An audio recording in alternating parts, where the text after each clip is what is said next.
കഴിഞ്ഞൊരു വർഷം വളർച്ചയുടെയും വെല്ലുവിളികളുടെയും വിജയങ്ങളുടെയും സന്തോഷത്തിൻ്റെയും ഒക്കെ ആയിരുന്നു. ഈ ഒരു വർഷത്തെ ഓർത്ത് ഒരു ചെറിയ നന്ദി പറച്ചിലാവാമെന്ന് എനിക്ക് തോന്നി. വളരെ സ്നേഹത്തോടും ക്ഷമയോടും കൂടെ എന്നെ പിന്താങ്ങിയ എൻ്റെ കുടുംബം. അവരില്ലാത്തൊരു ലോകം എനിക്ക് ചിന്തിക്കാൻ സാധിക്കില്ല. Thanks for being with me. ഈ കഴിഞ്ഞ വർഷം ബന്ധങ്ങൾ എത്ര വിലപ്പെട്ടതാണെന്ന് എനിക്ക് മനസ്സിലാക്കി തന്നു. പുതിയതും പഴയതുമായ കൂട്ടുകാർക്ക് നിങ്ങളാണ് എന്നെ സമ്പന്നയാക്കുന്നത്. നിങ്ങളിൽ ചിലർക്കെങ്കിലും എന്നെ വളരെ ആഴത്തിലറിയാം. പിന്നെ പുതിയ കൂട്ടുകാരോട് നിങ്ങളെ പരിചയപ്പെടാനും മനസ്സിലാക്കാനും സാധിച്ചതിൽ വളരെ സന്തോഷം.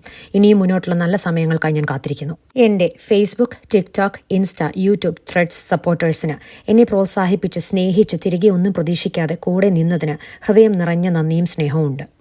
എന്നെ വെറുക്കുന്നവരോട്, ഇഷ്ടമില്ലാത്തവരോട്, എന്നെ തരം കിട്ടിയാൽ താഴ്ത്തി കിട്ടുന്നവരോട്, ഓമക്കത്തയച്ചവരോട് എനിക്കൊന്നേ പറയാനുള്ളൂ. നിങ്ങളാണ് എന്നിലെ തീ ആളി കത്തിക്കുന്നത്. നിങ്ങളാണ് എന്നെ തലയുയർത്തി പൂർവാധികം ശക്തിയോടെ നിർത്തുന്നത്. നിങ്ങൾ പോലും അറിയാതെ നിങ്ങൾ എന്നെ ഒരു പുതിയ വ്യക്തിയാക്കി മാറ്റിയിരിക്കുന്നു. Thank you. ഈ പുതിയ വർഷത്തിൽ ഓർമ്മകൾ ഉണ്ടാക്കുന്നതോടൊപ്പം നമുക്ക് അനുകമ്പയുള്ള, ഹൃദയപൂർവ്വം സ്നേഹിക്കുന്ന, ഓരോ നിമിഷവും ആസ്വദിക്കുന്ന മനുഷ്യരായി മാറാം. കാരണം ജീവിതം ക്ഷണികമാണ്. എൻ്റെ ജീവിതത്തിന്റെ ഭാഗമായ നിങ്ങൾക്ക് എല്ലാവർക്കും എൻ്റെ നന്ദി. Love you all. Happy new year. ചുണ്ടോട് ചുണ്ടിൽ തേനുണ്ട് പാടാൻ മോഹിച്ചു നിൽപ്പാണു ഞാൻ. നിനക്കെന്തഴകാ